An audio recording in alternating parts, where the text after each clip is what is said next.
Hello, welcome to Washington Talk. I'm Young-Kyo Kim. U.S. President Joe Biden and China's President Xi Jinping had a virtual summit, both trying to cool down tensions between the two countries. And the two leaders discussed key regional challenges, including North Korea. Will the North Korean issue be resolved through the cooperation between Washington and Beijing? Today we'll discuss these and more. Joining me is Sung-Yun Lee, Professor of Korean Studies and Assistant Professor at the Fletcher School of Law and Policy, Tufts University. Professor Lee is also a faculty associate at the program in U.S.-Japan Relations, Weatherhead Center for International Affairs, Harvard University. Olivia Ennis is also with me today. Ms. Ennis is Senior Policy Analyst at the Asian Studies Center at the Heritage Foundation. She focuses on national security challenges and human rights issues across Asia. Welcome to the program. Good to have you both today. Thank you. Thank you so much. President Biden and Chinese President Xi Jinping talked via video link at a time when the relationship between the U.S. and China continued to grow contentious. The two seem to have struck rather a conciliatory tone, although now it seems a bit changed since President Biden said the U.S. is considering a diplomatic boycott of Beijing Winter Olympics. Let me turn first to Professor Lee. What did you think about the summit overall? Well, there is the view in international relations in the field of study that talks are always better than no talks. Largely that's true. If there is an open line of communication between two adversaries, one is better positioned to prevent misunderstanding, conflict, and war. So yes, it was a welcome development, but I would say the virtual summit meeting between the two leaders probably was a win for President Xi. Joe Biden was criticized for his rather ambiguous stand on Taiwan. China played it up as a victory. Chinese media claimed that Biden had said that he does not support Taiwan's independence. That's not exactly what President Biden said, but even the optics of the surroundings. The Roosevelt Room in the White House is a very elegant room, but it's a mid-sized conference room, whereas President Xi was ensconced in this grand, gold-gilded, red, giant hall in the Hall of the People. And she also made a veiled threat. She said the Taiwan separatists are using Americans who want to use Taiwan to contain China, and they're playing with fire, and there'll be drastic measures. If one plays with fire, he'll get burnt. That was a very thinly veiled threat at the United States. So she came across as very strong, patriotic, and President Biden, not so much. Mm-hmm. Ms. Ennis, do you think President Biden brought up this Olympic issue because he was criticized for being too soft?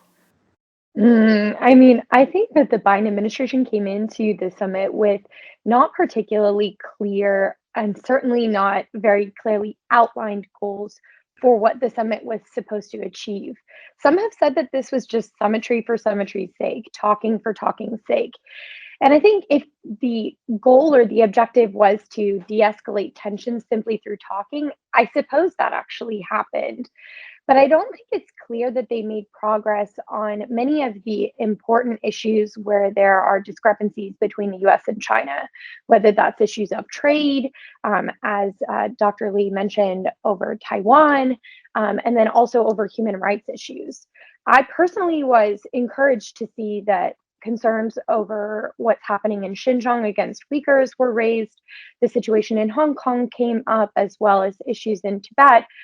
But it's not exactly clear how important these issues were and to what extent there were practical commitments made from either side. I honestly think that talking for talking's sake cannot often do more harm than good, in particular if President Xi or Chairman Xi actually left feeling as if he had had a victory by sort of backing the Biden administration into a corner over Taiwan, or not actually moving forward. I think the rubber will really meet the road if we see the Biden administration taking the steps that they said they would and going ahead and announcing that a diplomatic boycott, which I think would be a good move for the administration to make. From the statements that came out of both countries right after the summit, there wasn't much mention of North Korea, although Jake Sullivan, the White House National Security Advisor, said North Korea is one of the immediate challenges where the United States and China can work together. Ms. Annis, do you think this was something that could imply for possible cooperation between the two countries? I mean, I think North Korea is always a security issue for the US to be considering.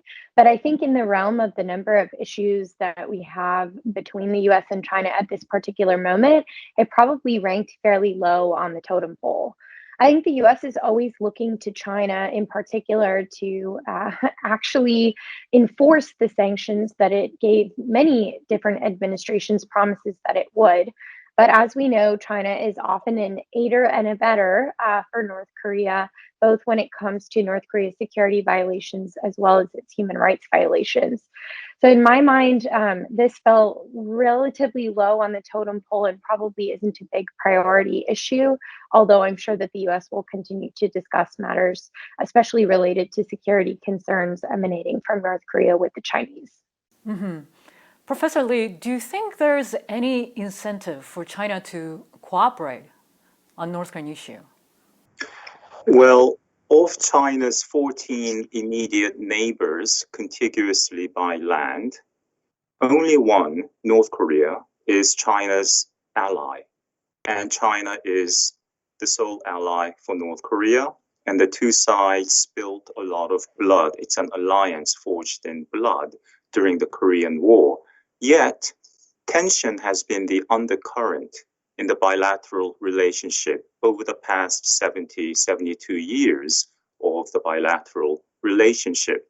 But after a period of tension, I would say China has always increased aid to North Korea. China has been the adult, realizing that North Korea, as pesky as it is a strategic partner. And China went back to supporting and increasing aid to North Korea. So if your question is, can we expect China to really cooperate with the United States on denuclearizing North Korea? I don't think so. If your question is, can China actually take care of, support, and not send back North Korean escapees, refugees who enter China admittedly illegally? I don't think so. True cooperation between the US and China will come only in a regime collapse situation. As things in North Korea get out of control, as China sees North Korea and perhaps nuclear proliferation as a security threat to China's national interest, only then will there be close coordination and cooperation between the two nations. But of course, we're not anywhere near that kind of regime collapse scenario. Then, Professor, is there any way that U.S. can press China to cooperate more? Well, yes, there is, and that's secondary sanctions, that is fining Chinese banks and companies that are in willful violation of UN Security Council resolutions, as well as US domestic laws, sanctions, legislations. And this has proven to be very effective in getting Iran back to the negotiating table around 2010, 11, 12. The United States hit allies with huge fines. Banks in France, in Japan, Germany, Netherlands, with fines in the billions in some cases. Nothing like that, I shouldn't say nothing, but that kind of approach has not been tried against China, with the exception of ZTE, which was fined about $1 billion. So far, the United States has gone after only small fish, small local banks in Dandong, Kwangson Bank, and so on. So there's a lot more that the United States could do in exerting financial leverage against Chinese banks. And in the past, Chinese banks have been shown to behave in ways that are different from the stated government position or policy. Banks, especially big banks, and China has the world's 4 biggest banks, banks are essentially selfish. They are seeking to maximize their profit. if they are threatened with cash deprivation or being blocked out of the US financial system, they will moderate their behavior. Ms. Ennis, what's your thought on this? Do you agree with what Professor said? And do you think there is any way that can change China's stance? I agree entirely with what Dr. Lee said. I think that it's absolutely critical that we target Chinese banks that are often the ones bankrolling and filling the private coffers of the Kim regime. I think that China's willingness to do the bidding of Pyongyang or to at least help them in any way that they can is often the reason why the regime has been able to continue with its development of its missile and weapons program. And I think that we should be looking for opportunities also to embarrass China on the international stage, not only for the ways in which it is aiding and abetting North Korea, but also for its severe human rights violations. That's why I think a diplomatic boycott, as we mentioned before, is a really great idea for the Olympics. Frankly speaking, the International Olympic Committee should never have selected China as host. They were not in any way obligated to do so. It's the most prestigious sporting event in the world, and yet they were selected as host. And so it would have been better to actually postpone the Olympics for the purposes of selecting a new rights-respecting host. But unfortunately, the Biden administration has kicked the can down the road way too far. And so the next best option is to do a diplomatic boycott. And I think in giving our justification for why we would engage in a diplomatic boycott, the Biden administration, of course, should raise the concerning human rights issues like ongoing genocide and crimes against humanity against Uyghurs. Of course, the situation in Hong Kong, where freedom was entirely undermined just last year, but also the fact that China continues to engage in ongoing repatriation of North Korean defectors, sending them back to North Korea in violation of its own commitments to the UN Refugee Convention. There are many reasons to hold China accountable, and I think that would be the right next step. I'll change the topic a little bit here, since Ms. Anos mentioned about the possible boycott of Beijing Olympics by the U.S. Professor Lee, this news is gaining a lot of interest right now in South Korea because a lot of South Korean officials, this could affect their pursuit of the end of war declaration. What do you think? Well, President Moon has repeatedly called for a summit meeting, on occasion even a quadrilateral four-way summit meeting in Beijing in February on the Olympic stage, featuring President Xi, of course, the host, but also President Biden and the North Korean leader Kim Jong-un and himself. Well, it seems very likely that President Biden will not be there for the opening ceremony, so this is a letdown for President Moon. Will Kim Jong-un be there? I'm somewhat doubtful. I don't think it's in his style to be one among many other equals, but he might send his sister, who has met President Xi several times, of course, to the opening ceremony, singing a happier melody, a different tune. But that would entail, I think, a provocation. In 2017, we saw North Korea's very serious and successful ICBM, intercontinental ballistic missile test, in late November 2017 on the 29th. And then barely a month later, in his New Year's address, Kim Jong-un sang a very different tune and said he would be amenable to sending a North Korean delegation to South Korea for the Pyeongchang Olympic Games to be opened in early February, and indeed sent his sister and other high-ranking officials. So this is an occasion for North Korea to dramatically change the mood after, I guess, enhancing its net value by exporting insecurity, causing problems with a major provocation. So I would not be surprised if Kim Jong-un does resort to a major provocation like an ICBM test in the coming days or weeks, and then use the Beijing Olympic stage to, to coax all other nations to not punish North Korea and once again hope for the best. Ms. Enos, what do you think that South Korea trying to use the venue like Olympics to reach out to North Korea? Well, I mean, they certainly used it before during the Pyeongchang Olympics to really restart negotiations with North Korea. And I think at this point, President Moon is very worried about his reputation. He has had relatively low approval ratings, and I think one of his primary goals was to be able to move things forward in the North Korean context. And so I think he's looking for any opportunities that he possibly can. And I think, as Dr. Lee said, the end of war declaration in particular is kind of almost a last ditch effort by President Moon to have a deliverable come before the end of his time in office. So I would not be surprised if they tried to engage in Olympics diplomacy again, but I think that those efforts will be likely futile because if the Biden administration moves forward with this rumored diplomatic boycott, I think that many other countries around the globe will follow suit. I would not be surprised if you saw certain countries in the European Union doing so. And I think it would be an excellent sign of alliance solidarity if you actually saw South Korea, Japan, perhaps Australia also undertaking a diplomatic boycott and sending a clear signal that they don't endorse Beijing's threats that they pose on the values front, on the security front, and of course also on the trade front. And meanwhile, Wendy Sherman, U.S. Deputy Secretary of State, met her South Korean and Japanese counterparts in Washington, D.C., and discussed the North Korean issue, including declaring the end of the Korean War. Three of them were actually supposed to have a joint press conference, but Sherman was the only one who actually showed up. It seemed like there were some tensions between South Korea and Japan. Ms. Anos, do you think there were some agreements over the possible end of the war declaration? Because earlier the Japanese media reported that Japan is reluctant about this issue.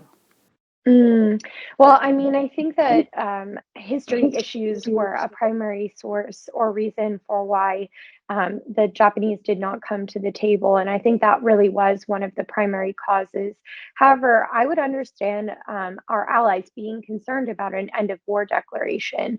The way that South Korea has been selling this is really to say, well, it's just a document. It doesn't have practical implications. We're still going to continue to maintain U.S. troop presence, for example. But I think that many worry that this would be sort of the beginning of the end of U.S. troop presence. And one of the main concerns is that an end of war declaration is not the same thing as a peace treaty.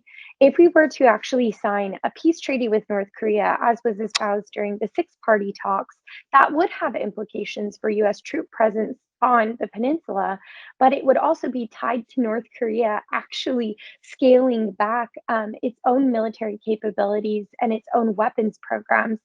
And an end of war declaration, as the South Koreans are proposing, really has no implications for North Korea winding down its own weapons program and the threat that it poses. And so I think this is a very concerning move. Mm-hmm. Actually, yeah, this is anybody's guess, but Professor Lee, what do you think actually happened among the three people? Well, here's an example of not showing up being better than actually showing up. That is, we know on the eve of this trilateral meeting in Washington among the vice or deputy foreign ministers from the US, South Korea, and Japan, South Korea's chief of the National Police Agency rode a helicopter and landed in Dokdo, the island contested between South Korea and Japan, but administered by South Korea.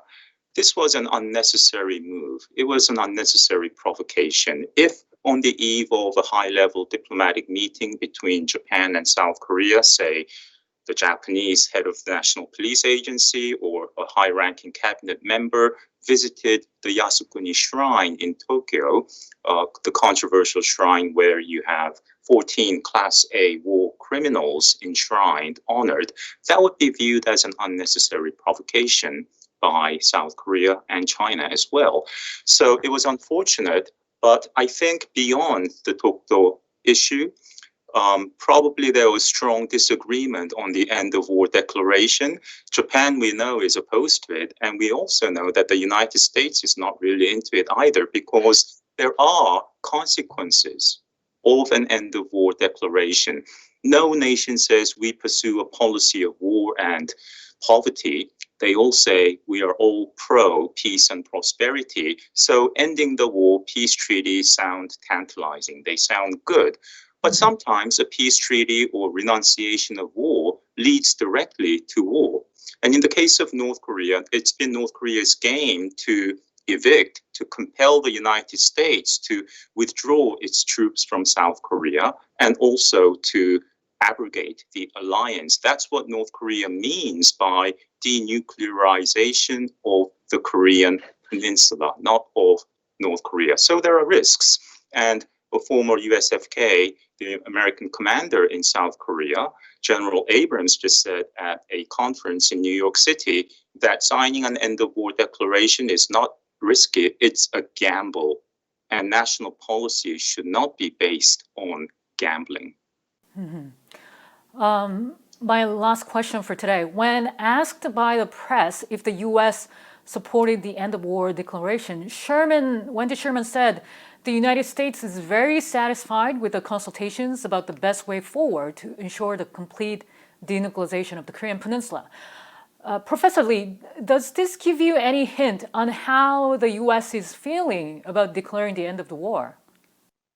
Well, that's appropriate for the occasion, but it's diplo-speak. It's basically meaningless verbiage, diplomatic language. In diplomacy, if one says we had a frank exchange of views, that means they were virtually shouting at each other.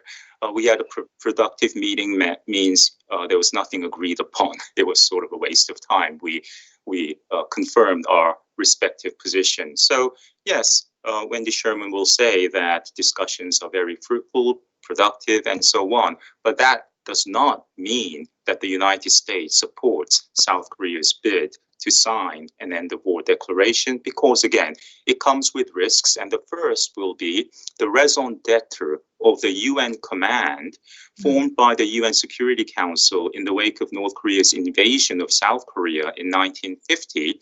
The UN command will come under question. It will be stripped of its legal status. And that will lead to North Korea asking for more, claiming that end-of-war declaration means no hostility. Why are US troops there in South Korea?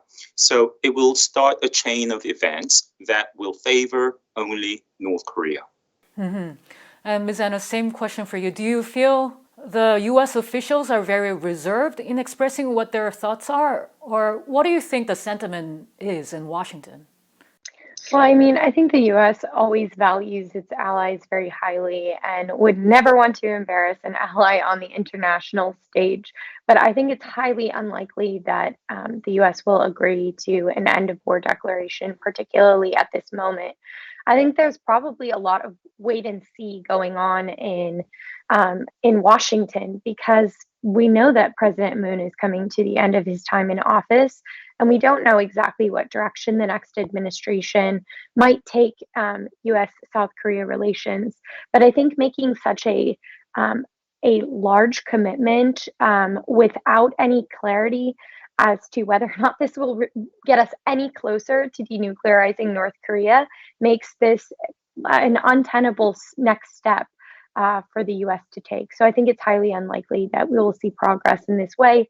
But as Dr. Lee said, there's no need to offend an ally, I think. So respectful diplomatic speak often gets resorted to in those uncomfortable situations. With former officials expressing caution on declaring the end of the war, it does seem like the sentiment in Washington is not exactly the same with what the officials in Seoul are saying. And the discussion on the end of war declaration is likely to continue, at least for a while. Professor Lee and Ms. Enos, thank you so much for being with us today. Thank you. Thank you. And that does it for this week's Washington Talk from Voice of America. Please join us again next week for more analysis.